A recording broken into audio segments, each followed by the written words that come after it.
Okay, well, we're on the home stretch here, and we're looking at phase four, which after we've gone through our customer development phase, we have a great feedback loop, right?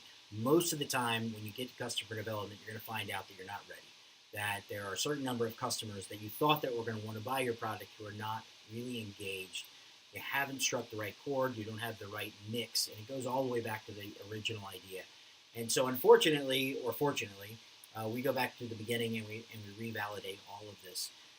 If you do pass the test, or you think you have passed the test, then we have to kind of go to phase step 12 of this, and that's really the go don't go phase, where you have to really step back from this and get some third party validation that other people would agree that they're seeing what you're seeing, that this is not the optimism and the myopia that sometimes we're all guilty of because we created something and we want it so bad, so we're hearing things that we want to hear, and make sure that the validation that's gone on can be triangulated by other sources. So we make sure that if we think we've got it, we have to share it with other people, and if we do have it, then we can go forward, and if not, we need to go back and find out how far back into the creation process we need to reinvestigate. So that's phase 12, and if we do decide to go forward, then we go to step 13, which is about the company formation. And so this is about looking at the options and the legal status and how you get a license and a bank account number and all the phases that I think that we always started with prematurely before. Well, now it's real.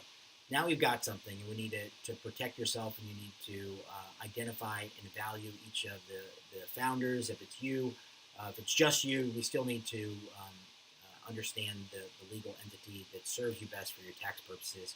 So we'll go through some of that information and connect you with legal services that might be quicker, easier, faster for you, and just guide you through that process. If you do find that you've got a company that is still lacking some of the resources, but you've validated that there is customer value out there, you can go look for investment at this point. And what I believe is one of the more frustrating parts for me as an entrepreneurship professor is that so many people don't start on the journey to creating their own business because they see the mountain of investment, money and capital and resources that they don't have that are going to prevent them from ever becoming this entity that they envision in their mind. Well, the reality is this: if you can get to the point where you have hard evidence that you can validate that you have tested this in three different steps, and you have customers that are willing to write email letters or provide testimonials on your behalf that they are interested in doing business with you. Your job is now to go out there and understand the investment market that serves you best. You're sitting in the catbird seat, and there are a lot of options. There's a lot of money out there that is looking to make more money. Money is a dumb resource. It's also a pretty pervasive resource. There's a lot of money out there, and if you have a great value proposition and you have developed a customer base with existing prototypes, you need to not just go get money. You need to find out what's the smartest money. What's the best decision for you, because there's a cost to all of it. And so we will help you put together an investment pitch and understand the environment, the environment of investment in the year 2017.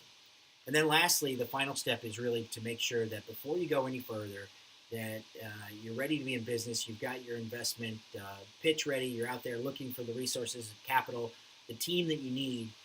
Is that you need to circle back, and everything's going well, but we tend to be shot out of a cannon when we're creating a new venture and going through the process of the method of more so fast, so that sometimes I think that we fail to look back and recognize the people who have been a part of creating this with you, and making sure that you're lifting them back up to this final stage.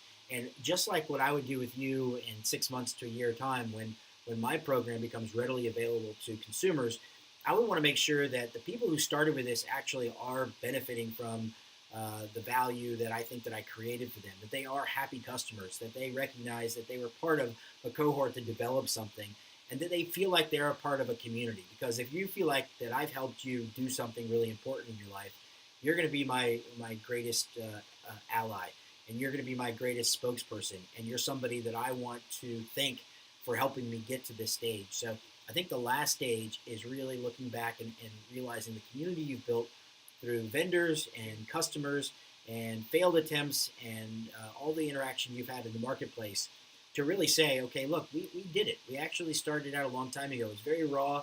I didn't know what I was talking about at the beginning, but it turned into this, and now we're off and we're running, and look where we are. And I hope that you'll recognize the brand that we've become, the entity that we are, and join us as we continue to go forward and follow our dreams. So that's the last step, and those are the 4 phases of the method of more. And I hope that gives you a more understanding of the process that we're going to go through together. And on the next video, the last video of this introductory stage, what I'll do is I'll help you understand the components that are inside of each one of these steps, so that you'll get a feel for how you're going to be involved more so than in this one where you're really just learning and listening. So I'll see you in a little bit. Thanks.